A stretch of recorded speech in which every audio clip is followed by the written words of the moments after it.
और उधर तुर्की के राष्ट्रपति एर्दोगान ने इजराइल पर निशाना साधा और कहा कि इजराइल फिलिस्तीन और लेबनान में क्रूरता की सारी हदें पार कर रहा है।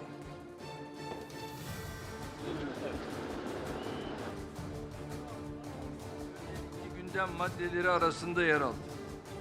Netanyahu hükümetinin bölgesel kapsamının ötesinde artık küresel düzeni tehdit eder hale gelen saldırganlıkları hakkındaki görüşlerimizi paylaştık.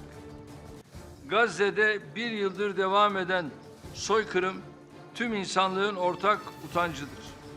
Bu nedenle acilen kalıcı ateşkesin sağlanması, insani yardımların ulaştırılması ve İsrail üzerinde gerekli baskının oluşturulması için uluslararası toplum olarak elimizden gelen gayreti göstermemiz gerekiyor.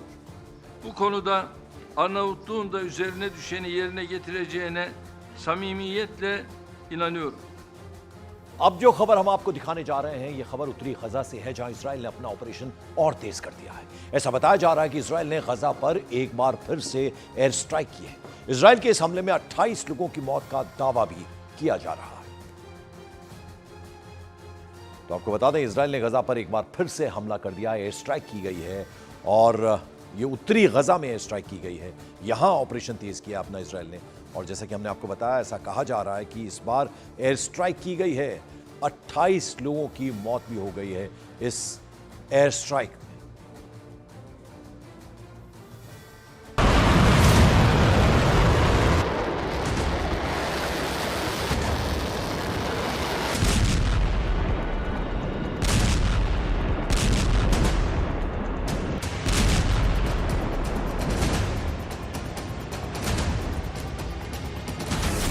सात front, 7,000 धमाके।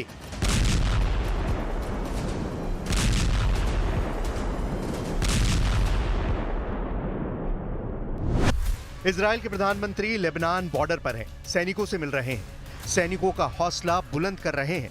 लेकिन ऐसी जरूरत क्या पड़ी कि Netanyahu को Lebanon border जाना पड़ा?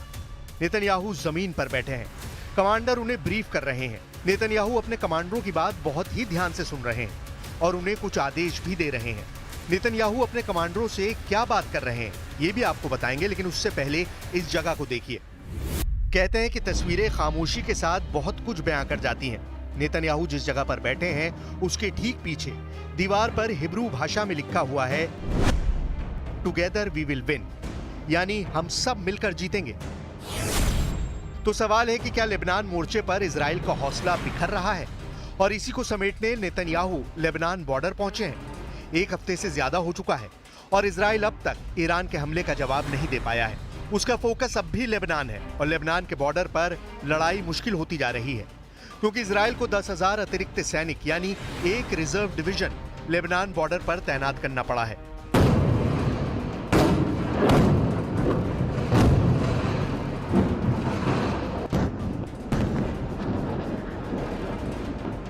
ईरान की तरफ से हुए इन मिसाइल हमलों के बाद इजराइल के 7 फ्रंट संकट में फंसते हुए नजर आ रहे हैं। क्या 7 फ्रंट पर नेतन्याहू की सेना कमजोर पड़ती जा रही है? इसीलिए सेना का मनोबल बढ़ाने के लिए नेतन्याहू को उत्तरी कमान के तहत आने वाले लेबनान बॉर्डर पहुंचना पड़ा। इजराइल कहां पड़ रहा है कमजोर और किन मोर्चों पर इजराइल कर रहा है धुआंधार हमले, ये हम आपको आगे बताएंगे। लेकिन उससे पहले देखिए सैनिकों से मुलाकात के बाद नेतन्याहू ने क्या कहा। אנחנו משנים את המציאות מקצה אל קצה. וכל העולם משתאה מהמכות שאתם מנחיתים על אויבינו, ואני מצדיע לכם ואומר לכם, אתם דור הניצחון. יחד נילחם ויחד ננצח, בעזרת השם. नेतन्याहू दिखाना चाहते हैं कि एक अकेला 7 फ्रंट पर भारी है। क्या ये सही है? पश्चिम एशिया में इजराइल इस वक्त 7 मोर्चों पर जंग लड़ रहा है। इन मोर्चों पर लड़ने के लिए अमेरिका इजराइल की पूरी मदद करता है। गोला, बम, बारूद, हथियार सब कुछ नॉन स्टॉप सप्लाई करता है और इन्हीं हथियारों से बेरूत में लगातार धमाके भी हो रहे हैं। लेकिन जब बात ग्राउंड ऑपरेशन की आती है तो वहां पर नेतन्याहू अकेले पड़ जाते हैं, क्योंकि अमेरिका उनकी वहां पर मदद नहीं कर पाता। यही वजह है कि जमीन की लड़ाई में इजराइल मुश्किल में है। नसरुल्लाह के मारे जाने के बाद भी हिजबुल्लाह की बैटरी पूरी तरह से चार्ज है। गाजा में हमास, वेस्ट बैंक में हमास और फिलिस्तीनी जिहाद, लेबनान में हिजबुल्ला, इराक में हशद अल शाबी, सीरिया में अफगानी शरणार्थियों का संगठन फातिमिया ब्रिगेड, यमन में हुती विद्रोही और बहरीन में अल अश्तर ब्रिगेड है। इन सातों मोर्चों पर इजराइल अकेला लड़ाई लड़ रहा है।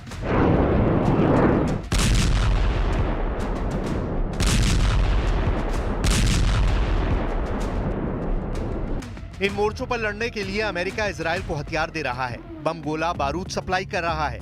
इसी बम गोलों से बैरूत में नॉन स्टॉप धमाके हो रहे हैं।